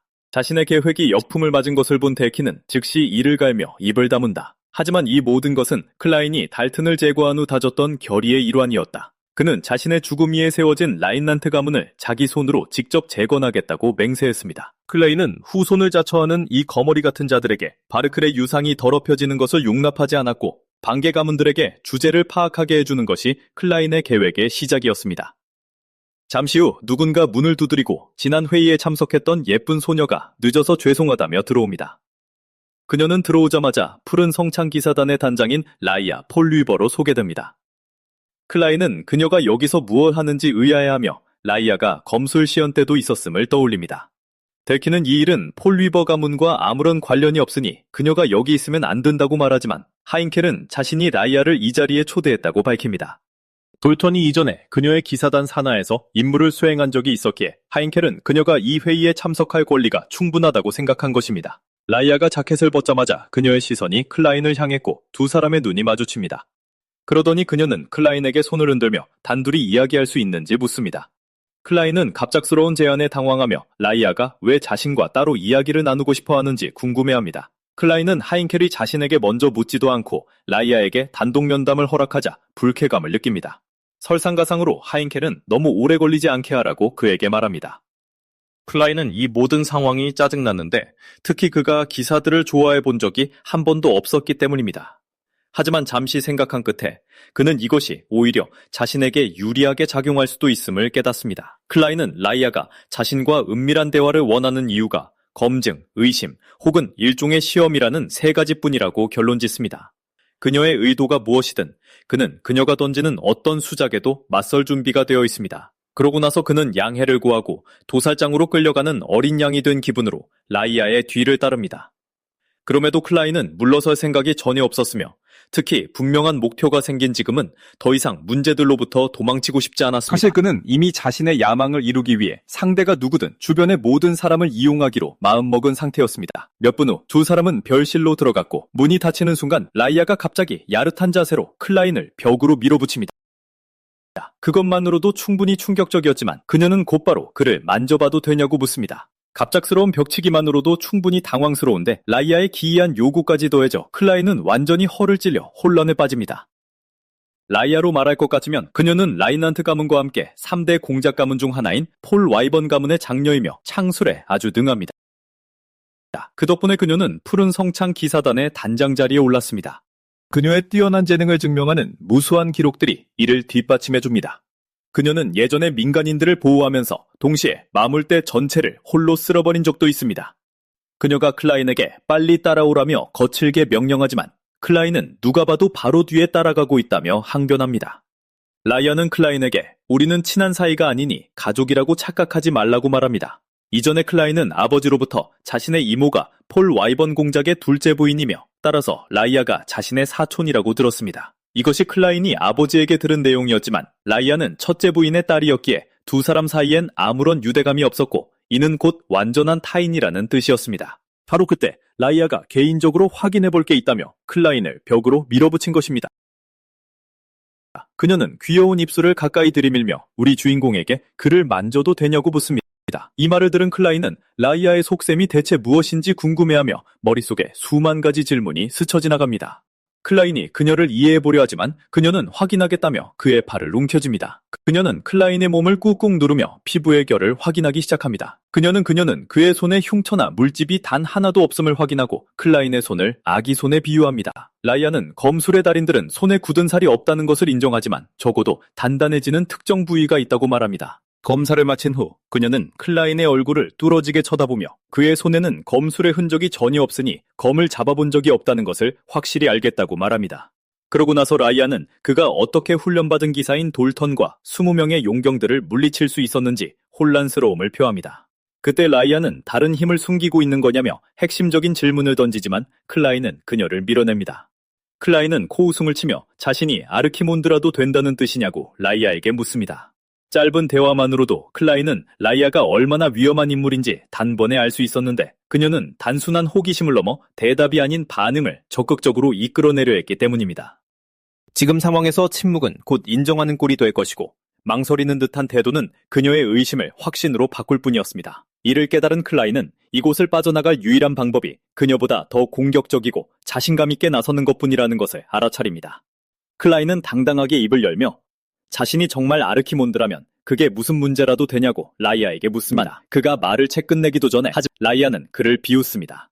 라이아는 절대 아르키몬드가 될 수 없는 꼬맹이라며 그를 깎아내렸고 그녀의 말은 결국 클라인의 자존심을 산산조각냅니다. 그는 충격에 빠져 입을 떡 벌린 채 라이아에게 방금 자신을 꼬맹이라고 불렀냐고 묻고 라이아는 그렇다고 인정하며 그의 상처에 소금을 덧뿌립니다. 라이아는 체격 비율이 전부 엉망이고 덩치에 비해 목소리마저 빈약해서 아르키몬드가 들기엔 턱없이 왜소하다고 노골적으로 지적합니다. 결론적으로 그녀는 클라인이 그저 꼬맹이, 그것도 아주 작아 빠진 꼬맹이에 불과하다는 사실을 각인시킵니다. 압도적인 감정적 타격을 입은 클라인은 결국 할 말을 잃고 수치심에 고개를 떨굽니다. 라이아는 클라인에게 넌 아르키몬드도 아니고 검도 쓸 줄 모른다고 말하며 너 같은 쓰레기가 어떻게 기사를 이겼는지 의아해합니다. 바로 그때 라이아가 클라인에게 키스해주겠다고 말하지만 그는 이미 머릿속이 엉망진창이라 그녀가 무슨 말을 하는지조차 이해하지 못합니다. 그가 자신을 매수라도 하려는 거냐고 묻지만 라이아는 늦겠다며 그만 안으로 돌아가자고 제안합니다. 잠시 후 클라인과 라이아는 회의실로 돌아왔고 클라인은 속으로 자신이 수도원에 7년 동안 갇혀있던 쓸모없는 차남일 뿐이라고 자조합니다. 그는 정당방위로 돌턴을 죽였다고 말해도 왜 사람들이 자신의 말을 믿지 않는지 이해하게 됩니다. 공작이 여전히 라이아에게 둘이 무슨 이야기를 나눴는지 묻고 있을 때 클라인이 갑자기 바닥에 검을 쾅 내리꽂으며 모두의 이목을 집중시킵니다. 모두의 시선이 집중되자 그는 돌턴의 아버지인 델킨을 향해 검을 겨누며 북부의 방식대로 이 문제를 해결하고 싶다고 선언합니다. 클라인이 결투 재판을 요구하자 모두가 충격에 휩싸였고 방안은 순식간에 술렁거리기 시작합니다. 그것은 분쟁을 쉽게 해결할 수 없을 때 사용되는 북부의 오래된 사법적 전통이었습니다. 기본적으로 사용할 수 있는 무기나 기술에 아무런 제한이 없으며 결투의 결과가 곧 최종 판결이 됩니다. 양측이 끝장 승부를 벌여 이기는 쪽이 정의가 되는 방식입니다.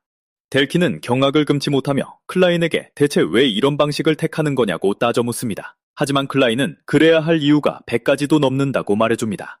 클라인은 그의 아들이 먼저 자신을 죽이려 했다는 증거가 있음에도 불구하고 델킨이 여전히 자신에게 누명을 씌우려 했다는 사실을 상기시킵니다. 그것도 모자라 그 과정에서 자신과 자신의 어머니까지 모욕했습니다. 하지만 내심 클라인은 자신이 말하는 어머니에 대한 애정이 전혀 없다는 것을 알고 있었는데 그의 진짜 정체는 아르키몬드였기 때문입니다.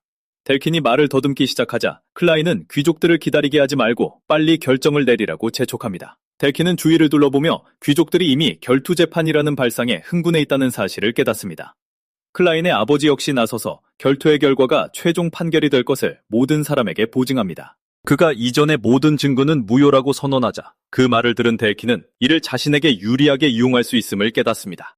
그는 클라인이 만화가 없다는 점을 짚으며 이 결정에 정말 확신이 있는지 묻습니다. 그리고 클라인으로부터 아무런 대답이 없자 델킨은 자신을 대신해 싸워줄 기사를 선택하겠다고 말합니다. 델킨은 벌써 클라인을 어떻게 죽일지 단꿈에 젖어 있었지만 그가 모르는 사실은 클라인 역시 그에게 똑같은 계획을 품고 있다는 것이었습니다.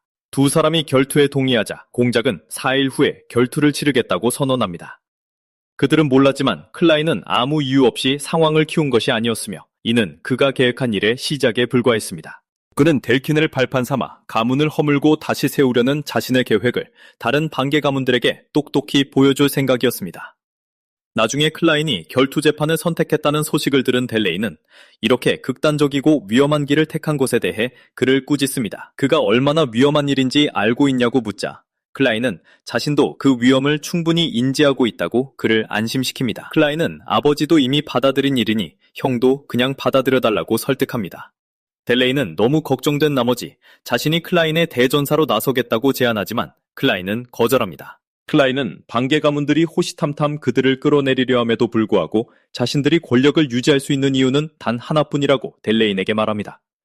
아주 단순한 이유로 아버지가 최강의 검사이고 델레인이 그의 후계자이기 때문입니다. 클라인은 자신을 대신해 싸우겠다고 나서기 전에 큰 그림을 보라며 형을 타이릅니다. 그는 이 일이 반개 가문들에게 라인한테의 후계자를 죽일 기회만 쥐어주는 꼴이 될 것이라고 델레인에게 알려줍니다. 내심 클라인은 형에게 힘든 상황이라는 것을 알고 있었지만 자신의 평판을 만회하기 위해서는 이렇게 할 수밖에 없다는 것도 잘 알고 있었습니다. 그러자 델레인은 동생을 간절히 바랐기에 클라인이 태어난 첫날 자신이 얼마나 기뻤는지 동생에게 말해줍니다. 비록 어머니는 달랐지만 델레인에게 그런 건 아무래도 상관없었습니다. 결국 그는 수도원의 동생을 빼앗겼고 돌아오자마자 죽을지도 모르는 결투 재판에 휘말리게 된 것입니다. 눈물이 고인 채 델레인은 클라인을 붙잡았고 델레인의 반응은 클라인에게 뼛속 깊은 충격을 줍니다. 델레인이 미쳐 속마음을 전하기도 전에 던클이 방으로 들어와 델킴이 자신의 대전사를 선택했다고 전하는데 그는 바로 전장에서 진가를 입증한 제국의 파문기사 렌델이었습니다. 기본적으로 그가 파문당한 이유는 채워지지 않는 사륙에 대한 욕망 때문이었습니다. 잡내는 선술집으로 전환되고 골리앗만한 덩치를 가진 렌델이 그저 재미로 때려 죽인 사람들의 시체에 둘러싸여 술을 마시는 모습이 보입니다. 렌델은 어린 소년과 맞붙게 되어 흥분된다고 말하는데 클라인을 갈기갈기 찢어밟힐 때 그가 내지르는 고통스러운 비명을 너무나도 듣고 싶었기 때문입니다. 결투당해 던클은 클라인에게 그가 미리 준비하라고 지시했던 검을 건넵니다. 만화가 깃든 검과 부딪히면 산산조각이 나는 검이었는데 클라인은 그 검이 아주 마음에 드는 눈치입니다. 클라인이 당당하게 경기장으로 걸어 들어가자 경기장에 모여있던 사람들은 그가 정말 나타난 것에 놀라움을 금치 못합니다. 하인켈과 함께 귀빈석에 앉아있던 델킨조차도 클라인이 직접 결투에 나서기로 한 것에 놀라움을 표합니다. 렌델은 제국 출신의 위대한 전사인데 당신의 아들은 괜찮겠냐며 그가 조롱하는 투로 하인켈에게 묻습니다. 델킨은 하인켈에게 델레인을 대신 내보냈어야 했다고 말하지만 하인켈은 그의 쓸데없는 말에 장단 맞추는 대신 입을 굳게 다뭅니다. 경기장에서 클라인이 상대가 어디 있는지 의아해하던 바로 그 순간 누군가 뒤에서 그의 어깨를 만지는 것을 느낍니다. 그 정체는 우뚝 솟은 거구의 렌돌이었고 그는 클라인을 붙잡으며 목이 부러질 때 어떤 비명이 터져나올지 무척 기대된다고 말합니다. 뒤에서 갑자기 누군가 닿자 클라인은 펄쩍 뛰며 거리를 벌렸고 관중들은 그가 상대에게서 도망치는 모습을 보며 경악합니다. 델킨은 이 틈을 타 하인켈에게 시작도 하기 전에 도망치는 꼴을 보아하니 클라인이 결투를 감당할 수 있을 리가 없다고 말합니다. 랜덜마저 아직 싸움이 공식적으로 시작되지도 않았는데 겁먹었다며 조롱하지만 그들은 클라인이 사실 조금도 두려워하지 않는다는 것을 전혀 모릅니다. 그저 지난번 게리슨이 그의 어깨를 짓눌렀던 트라우마 때문에 화들짝 놀랐을 뿐이었죠. 한편 라이아 역시 새어머니 헬리안의 뜻을 거스르고 결투를 지켜보러 와 있었습니다. 라이아는 호위 기사에게 헬리안은 진짜 어머니가 아니니 그녀가 어떻게 생각하든 알 바 아니라고 말합니다. 그러고는 자신의 두 눈으로 직접 확인해야 할 것이 있다고 덧붙입니다. 클라인 또한 자신이 기사를 쓰러뜨리면 키스해주겠다던 라이아의 말을 떠올리고는 그 생각만으로 구역질을 할 뻔합니다. 클라인은 랜덜에게 다시는 건드리지 말라고 경고했지만 녀석은 멈추지 않았습니다. 이에 클라인은 가차없이 주먹을 날리며 그렇게 흉측하게 생겨먹었으니 제국에게 버림받은 거라고 쏘아붙입니다. 이 말은 랜덜의 영혼에 깊은 상처를 냈지만 그는 애써 센 척하며 클라인의 입이 험하니 오히려 박살내는 맛이 있겠다고 맞받아칩니다. 랜덜이 코트를 놔줄 기미가 보이지 않자 클라인은 코트 단추를 풀기 시작합니다. 바로 그때 랜덜이 클라인이 서 있던 자리를 향해 주먹을 내리꽂자 땅이 움푹 파여버립니다. 하지만 먼지가 거치자 랜덜은 자신이 쥐고 있는 것이 클라인의 코트뿐이라는 사실을 깨닫습니다. 반면 관중들은 랜덜이 내뿜는 엄청난 파괴력에 감탄하며 열광합니다. 마침내 흙먼지가 완전히 거치기고 사람들은 랜덜과 멀리 떨어진 곳에 서 있는 클라인을 발견합니다. 첫 격돌부터 클라인은 랜덜과의 정면 승부가 절대 무리라는 것을 이미 파악했습니다. 공격을 쳐내려고 시도라도 했다간 오히려 자신의 몸이 박살날 게 뻔했죠. 그 사실에 클라인은 이 결투를 절대 장난으로 넘겨선 안 된다는 것을 깨닫습니다. 지켜보던 이들은 클라인이 랜덜의 공격을 기가 막히게 피했다는 것은 인정하지만 문제는 랜덜 같은 거대한 괴물을 상대로 어떻게 이기느냐는 것이었습니다.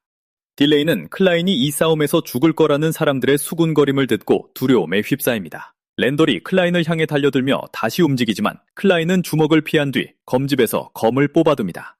랜덜의 목을 노렸지만 랜덜은 클라인을 마치 레고 조각처럼 가볍게 붙잡아 반대편으로 내동댕이 칩니다. 클라인은 검으로 땅을 짚고 균형을 유지하며 흔들리지 않는 기세를 이어갑니다. 숨을 돌릴 틈조차 주지 않고 랜덜이 돌진하며 거대한 검을 휘두릅니다. 클라인이 간신히 공격을 막아내자 랜덜은 그렇게 도망만 쳐서는 절대 이길 수 없다며 조롱합니다. 랜덜은 클라인을 비웃으며 네가 그 위대한 아르키몬드가 아니냐고 강령술을 써보라고 도발합니다.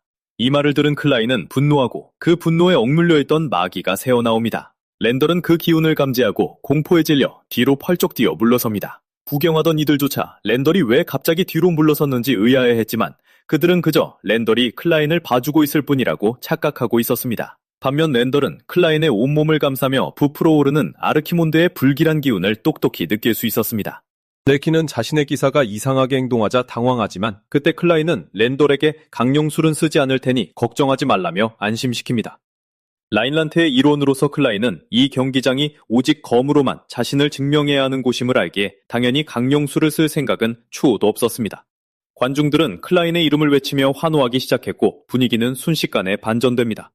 델킨의 자신감은 온데간데 없이 사라졌고 그는 불안감에 좌불안석이 됩니다. 경기장 안에서 랜덜은 방금 자신이 본 것을 인정하고 싶지 않았고 자신이 체력과 힘 모든 면에서 몇 수 위이기 때문에 그저 우연일 뿐이라고 단정짓습니다. 게다가 클라인에게 오로가 없다는 사실을 잘 아는 랜덜은 만화를 아낌없이 쏟아붓는 것이 강점인 제국검술의 지식을 끌어내기로 결심합니다.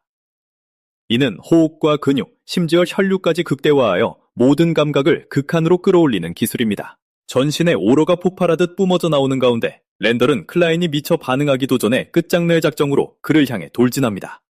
하지만 클라인은 이 공격마저도 피해냈고 랜덜의 검노를 쫓으며 그의 기술과 만화의 양을 관찰하기 시작합니다. 클라인의 두 눈이 보랏빛으로 물들며 랜덜의 모든 검노를 파악하는 사이 잠시 후 랜덜은 클라인을 베지 못한 것에 극도로 분노합니다. 그는 거대한 오로를 검에 불어넣고 클라인을 흔적도 없이 지식이기 위해 내리칩니다. 검이 땅에 꽂히며 엄청난 충격파를 일으킵니다. 하지만 흙먼지가 거친 뒤 그는 클라인이 연기처럼 사라졌다는 것을 깨닫습니다. 랜덜은 당황하기 시작합니다. 그 짧은 찰나에 클라인이 자신의 검노를 완전히 읽어냈다는 뜻이었으니까요. 어느새 클라인은 텅 비어버린 랜덜의 등 뒤에 나타나 완벽하게 그의 빈틈을 노리며 검을 겨눕니다. 유성검술을 펼쳐낸 클라인은 랜덜의 등을 깊게 베어버리는 강력한 일격을 가합니다. 딜레인을 비롯해 이를 지켜보던 모두가 그 검술을 알아보았고 클라인이 그 기술을 사용했다는 사실에 뼈저린 충격을 받습니다. 랜덜은 고통의 비명을 지르면서도 어떻게 만화도 없는 클라인이 이런 짓을 벌인 건지 경악합니다. 결투에 완전히 몰입해 있던 라이아는 도저히 믿을 수 없는 광경을 목격하고는 얼굴이 토마토처럼 붉어집니다. 결투가 있기 전 하인켈은 집무실에서 던클에게 깊은 회한을 털어놓았습니다. 자신이 개입하면 가문의 명예가 더욱 실추될 것이 뻔하기에 이 상황에서 아무것도 할 수 없다는 사실을 뼈저리게 후회했죠.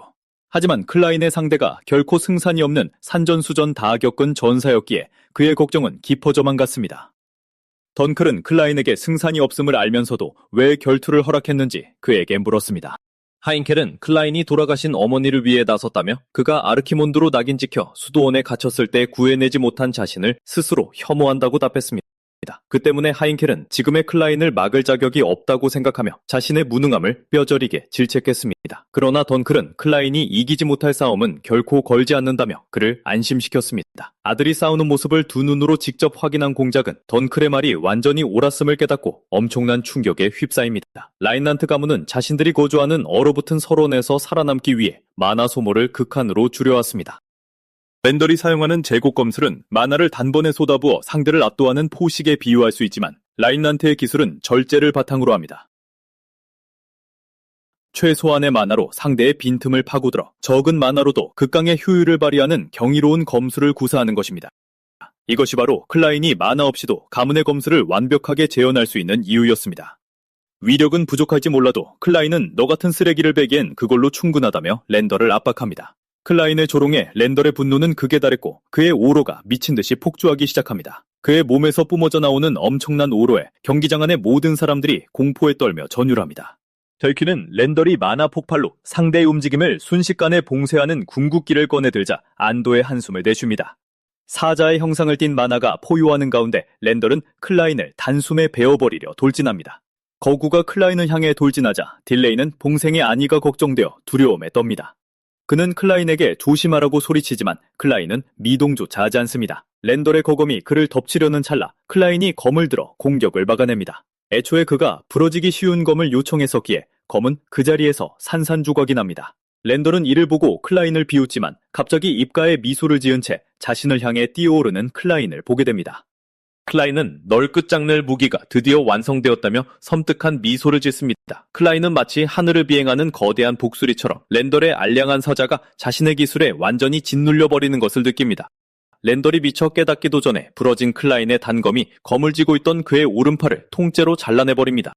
핏물과 함께 잘려나간 팔이 땅에 떨어지는 순간 하인켈이 결투를 중단시킵니다. 그는 결투의 끝을 선언했고 관중들은 모두 턱이 빠질 듯한 경악에 휩싸입니다.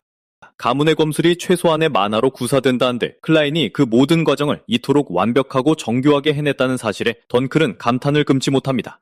게다가 던클은 초근접전을 노리기 위해 클라인이 의도적으로 랜더를 유인해 자신의 검을 부러뜨렸다는 사실을 깨닫습니다. 비록 사람들이 이 사실을 믿고 싶어하지 않겠지만 클라인의 완벽한 승리라는 점에는 그 누구도 이의를 제기할 수 없음을 던클은 알고 있었습니다. 랜덜은 피가 솟구치는 팔을 부여잡고 고통에 몸부림치며 끔찍한 비명을 지릅니다. 그는 마치 벌에 쏘인 어린애처럼 바닥에 나동그라져 대굴대굴 구릅니다. 의료진이 경기장으로 뛰어들어와 랜덜의 피 흘리는 팔에 치유 마법을 시전하자 클라인은 잘린 팔을 다시 붙일 수 있는지 묻습니다. 치유사들은 불가능하다며 나중에 의수를 만들어 주어야 할 것 같다고 대답합니다. 이 말을 들은 클라인은 200년이 지났는데도 치유 마법이 전혀 발전하지 않았다며 실망합니다. 바로 그때 클라인의 아버지가 다가와 잘린 팔을 보고도 어떻게 그렇게 태연하게 서 있을 수 있는지 묻습니다. 그제야 클라인은 자신이 더 이상 아르키몬드가 아니니 마땅히 겁에 질린 척 연기해야 한다는 사실을 깨닫습니다. 두려워하는 척을 해야 하나 고민하던 찰나 델킨이 불만을 터뜨리며 경기장으로 걸어 들어옵니다. 그는 랜돌에게 지불한 막대한 돈을 들먹이며 랜돌이 클라인에게 졌을 리가 없다고 악을 씁니다. 하인켄은 델킨을 향해 합의한 대로 자신의 잘못을 인정하고 승자의 요구를 이행해야 한다고 엄중히 말합니다. 그러나 델킨은 아들과 호위기사를 잃었다며 끝까지 거부하고 계속해서 울분을 토하던 중 갑자기 자신의 목이 잘려나가는 듯한 끔찍한 감각을 느낍니다. 귓가에 맴도는 불길한 목소리에 그는 공포에 질려 바닥에 주저앉습니다. 클라인은 그의 귓가에 속삭이며 하인켈에게 죄를 자백하고 무릎 꿇고 용서를 빌라고 명령합니다. 클라인은 델킨에게 엎드려 자비를 구하라고 명합니다. 그리고 이 일이 끝난 후에도 그는 영원히 자신의 죄악이 주는 무게에 짓눌리게 될 것입니다. 델킨의 눈과 귀에는 오직 자신을 짓누르는 아르키몬드의 압도적인 기운만이 느껴졌고 그는 단숨에 눈물을 터뜨립니다. 그는 고개를 숙인 채 자신이 틀렸음을 인정하고 클라인을 죽이려 했음을 눈물로 자백합니다. 사실 클라인이 데킨을 이토록 조종할 수 있었던 것은 본래 망자의 영혼을 불러내는 데 쓰이는 망자의 목소리를 사용했기 때문이었습니다. 하지만 이 목소리는 살아있는 사람의 몸에 비할 데 없는 끔찍한 공포를 불어넣는다. 데킨은 클라인이 한 짓 때문에 이성을 잃고 자신이 저지른 모든 악행을 자백하며 계속해서 용서를 구한다. 그들의 수장이 그야말로 처참하게 무너져 내리는 모습에 다른 반개 가문 사람들은 완전히 충격에 빠져 믿지 못하는 눈치다. 데킨이 자신의 죄를 자백하자 클라인은 이를 기회로 삼기로 결심한다. 그는 이 상황을 이용해 자신의 존재감을 알리고 가문의 기강을 바로잡고자 한다.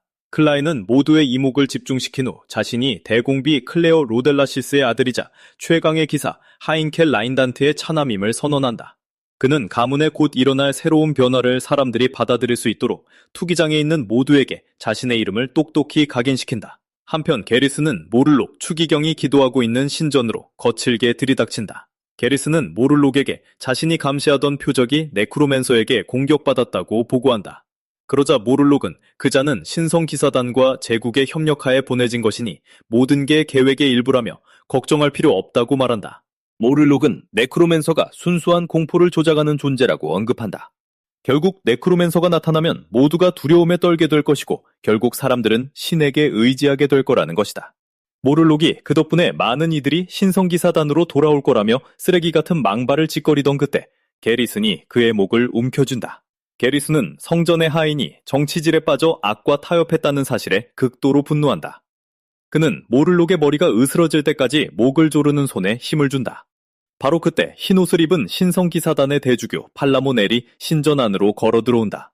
그는 게리슨이 들어오면서 죽인 사제들의 시체를 밟고 지나가며 네크로맨서보다 사제들을 더 많이 죽였다고 그를 조롱한다. 게리슨은 분노에 찬 얼굴로 팔라몬을 돌아보며 방금 알게 된 모든 짓이 내가 한 짓이냐고 묻고 팔라몬은 이를 부인한다.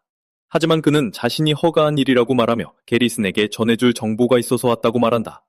그의 말이 채 끝나기도 전에 게리슨이 그의 머리를 날려버릴 듯한 주먹을 휘두르며 돌진하지만 팔라몬은 주먹이 닿기도 전에 순식간에 사라진다. 게리슨의 등 뒤에서 다시 나타난 팔라몬은 침착하게 말을 이어가며 네크로맨시는 보통 흔적을 남긴다고 알려준다. 팔라몬은 게리슨이 죽인 네크로맨서의 것이라며 그 흔적이 남아있다는 십자가를 꺼내든다. 그는 한 가지 흔적은 시체를 되살리는 주술인 부활술로 제국이 완성하기 위해 혈안이 되어 있는 기술이라고 설명한다. 다른 흔적은 육체가 아닌 영혼을 다루는 강령술의 원형과 유사한 공식이라고 덧붙인다. 강령술의 원형이라는 말에 게리슨의 이목이 쏠린다. 팔라몬은 이것이 현장에 2명의 네크로맨서가 있었다는 증거라고 말한다. 이어 팔라몬은 전곡을 찌르며 게리슨이 감시 중인 표적이 바로 그 네크로맨서라고 알려준다. 결투 재판이 끝난 지 7일 후 클라인은 재판 후 자신의 존재를 선언하면 모두가 마침내 그를 인정할 거라 생각했지만 현재 갇혀있는 15세 소년의 몸이 그를 따라주지 않는 듯하다. 그가 방에서 바쁘게 책을 읽는 동안 에린은 옆에서 인형놀이를 하며 자기가 제일 좋아하는 쿠키를 우적우적 씹어먹고 있다. 짜증이 난 클라인은 에린에게 방에 가서 혼자 놀라고 하지만 에린은 도련님도 놀고 있는 거 아니냐고 따진다. 클라인은 지금 자기가 뭘 읽고 있는지 안 보이냐며 꾸짖지만 에린은 그게 소설책이니 노는 거랑 똑같다고 우긴다. 클라인은 그녀의 말이 맞기에 더 이상 말다툼하지 않기로 한다. 그가 읽고 있는 책의 겉표지는 흔한 소설책 같지만 그 안에는 해부와 만화회로 주문진영에 대한 그의 비밀 노트가 빼곡히 적혀있다. 요컨대 그 책은 온통 강령술에 관한 내용이며 클라인이 이를 읽는 데는 그럴 만한 이유가 있다. 현재의 몸으로는 기껏해야 스켈레톤 11구를 소환하는 게 고작이다. 통제력은 안정적이지만 장기전을 치르기엔 숫자가 부족하므로 더 많은 연구가 필요한 상황이다. 하지만 그에게는 한 가지 문제가 있었으니 바로 네크로맨서의 흔적이라면 모조리 지워버리려고 혈안이 된 게리슨이다. 클라인은 게리슨이 이미 자신을 의심하고 있다는 걸 알고 있기에 그가 찾아오기 전에 원래의 힘을 되찾을 방법을 찾아야만 한다. 하지만 영지 사람들에게 들키지 않고 어떻게 이 일을 해내야 할지 막막할 따름이다.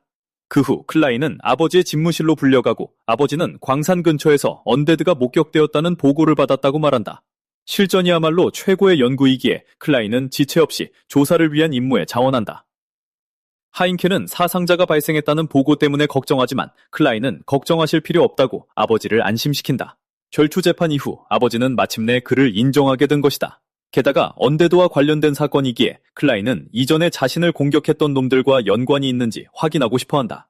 클라인은 혼자 행동할 테니 마음껏 강령술을 사용할 좋은 기회라고 생각한다. 하지만 하인켈이 둥클에게 임무에 동행하라는 명령을 내리는 바람에 그의 계획은 완전히 물거품이 되고 만다. 밤에 야영을 하는 동안 클라인이 식사를 준비하는데 고기가 제법 먹음직스러워 보인다. 기사단장인 둥클이 이런 쪽으로는 젬병인 탓에 요리와 사냥은 온전히 클라인의 몫이 되어버린 것이다. 이런 일에 아무짝에도 쓸모없는 자신을 탓하며 둥클은 죄책감에 휩싸이지만 클라인은 곧 고기를 더 구울 테니 그냥 식사나 하시라고 권한다. 클라인은 수년 동안 기사단에게 쫓기며 도망다녔기에 이런 일에는 눈도 깜짝하지 않는다. 잠시 후 둥클은 마음속에 맴돌던 고민을 털어놓으며 클라인을 볼 때면 또래 아이들과는 완전히 다른 사람처럼 느껴진다고 말한다. 둥클은 클라인이 보여준 모든 행동을 보면 때때로 그가 정말 아르키몬드의 환생이 아닐까 하는 생각이 든다고 고백한다. 클라인이 재빨리 말을 끊으며 게리슨 앞에서는 절대 그런 말을 꺼내지 말라고 주의를 주자 둥클은 클라인이 게리슨의 손에 어떤 트라우마를 겪었는지 알기에 절대 그러지 않겠다고 다짐한다. 이어 둥클은 아르키몬드는 수백만의 북부인들을 언데드로 만들어버린 악마였다고 말을 잇는다. 순간 둥클은 갑작스러운 분위기 변화를 느끼고 바람 탓이라 생각한다. 하지만 클라인은 단호한 목소리로 둥클에게 다시는 그런 얘기를 입에 올리지 말라고 경고한다. 둥클은 그의 진지한 목소리와 몸에서 뿜어져 나오는 섬뜩한 오라에 적잖이 충격을 받는다. 바로 그때 마을에서 비명 소리가 들려오고 두 사람이 상황을 파악하러 달려가 보니 마을 사람들이 언데드 무리에게 쫓기고 있는 모습이 보인다. 둥클이 단숨에 뛰어들어 일격에 언데드들을 베어넘긴다. 그는 그중 한 마리를 놓치고 행여나 클라인이 덮쳐졌을까봐 두려움에 차서 뒤를 돌아본다. 하지만 놀랍게도 클라인은 이미 그놈을 처리한 뒤였다. 클라인은 자신을 걱정할 시간에 마을 사람들이나 구하라고 말한다. 둥클은 명령을 따르며 언데드가 하나도 남지 않을 때까지 모조리 베어버린다. 상황이 동리되자 마을 사람들은 두 사람에게 감사를 표하며 정체가 무엇인지 묻는다. 이에 둥클은 마을 사람들 앞에 서 있는 분이 공작가의 차남이라고 밝힌다. 그리고 둥클은 언데드가 언제부터 나타나기 시작했는지 묻는다. 그가 마을 사람들을 신문하는 동안 클라인은 언데드의 사체를 조사한다. 그는 이 언데드가 시체를 되살리고 조종하는 데 쓰이는 부활술의 일종임을 알아차린다. 시체. 본질적으로 이것은 숲에서 그를 공격했던 네크로맨서가 쓴 것과 같은 주술이다. 마을 사람 중 한 명은 2달 전쯤부터 언데드가 나타나기 시작했다고 말하는데 그 시기는 백 작가가 광산 출입을 통제한 직후였다. 그는 사람들이 사라지기 시작한 것도 바로 그 무렵부터라고 털어놓는다. 설상가상으로 방금 물리친 언데드들이 모두 이 마을 주민들이라는 말에 클라인은 경악을 금치 못한다.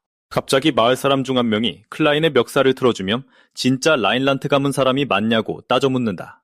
클라인은 남자가 왜 이러는지 영문에 몰라 침묵을 지키고 남자는 클라인을 거칠게 흔들며 대답하라고 다그친다. 둥클이 뛰어들어 남자를 떼어내자 남자는 2달 내내 도움을 요청했지만 단 한 번도 답을 받지 못했다며 고통스럽게 절규한다.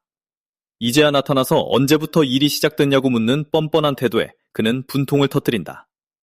그는 방금 클라인이 죽인 언데드가 자신의 아버지이며 아버지는 밤낮 없이 광산에서 일한 죄밖에 없는데 언데드가 되어버렸다고 말한다. 남자는 눈물을 흘리며 왜 자기들이 이런 끔찍한 고통을 겪어야만 하냐며 클라인에게 소리친다. 그의 눈물과 절망은 클라인의 가슴에 깊이 박히고 엎친 데 덮친 격으로 클라인의 귓가에 언데드의 목소리가 들려온다. 클라인은 원망을 쏟아내는 남자를 향해 이딱치라고 소리치며 그들을 언데드로 만든 건 자신이 아니니 아버지와 희생자들에게 일어난 일을 내 탓으로 돌리지 말라고 일갈한다. 둥클이 비통해하는 남자를 제압하는 동안 클라인은 기묘한 강령술 주문을 외우기 시작한다. 갑자기 시체에서 그들의 영혼이 빠져나오기 시작하더니 하나둘 모인 영혼들이 오직 클라인만이 알아들을 수 있는 언어로 그에게 말을 건넨다. 슬픔에 잠겨있던 남자는 아버지의 영혼이 자신을 보며 미소 짓는 모습에 충격을 받고 도대체 자신이 무엇을 보고 있는 건지 묻는다. 둥클은 그가 목격하고 있는 것이 영혼 공명이라 불리며 200년 전 북부 역병 당시 죽은 자들을 해방하기 위해 사용되었던 주술이라고 설명한다. 마을 사람들은 사랑하는 이들의 영혼이 모두 사후세계로 떠오르는 것을 지켜보고 이후 클라인과 둥클에게 광산이 있는 방향을 가리켜준다. 광산으로 향하는 길에 둥클은 클라인에게 영혼들이 무슨 말을 했는지 묻고 클라인은 별것 아니었다고 무심하게 대답한다. 그저 안식을 찾게 도와줘서 고맙다는 인사와 함께 자신들의 원수를 갚아달라고 간청했을 뿐이라고 말한다. 둥클은 그 말을 듣고 깜짝 놀라며 클라인이 아르키몬드의 환생일지도 모른다는 확신이 다시금 머릿속을 스친다. 그는 오늘 낮에 아르키몬드를 언급했을 때 클라인이 보인 반응도 떠올린다. 이윽고 둥클은 검을 뽑아 클라인의 목에 겨누며 한 가지 물어볼 게 있다고 말한다. 둥클은 엄숙하고 진지한 목소리로 클라인에게 진짜 정체를 밝히라고 추궁한다.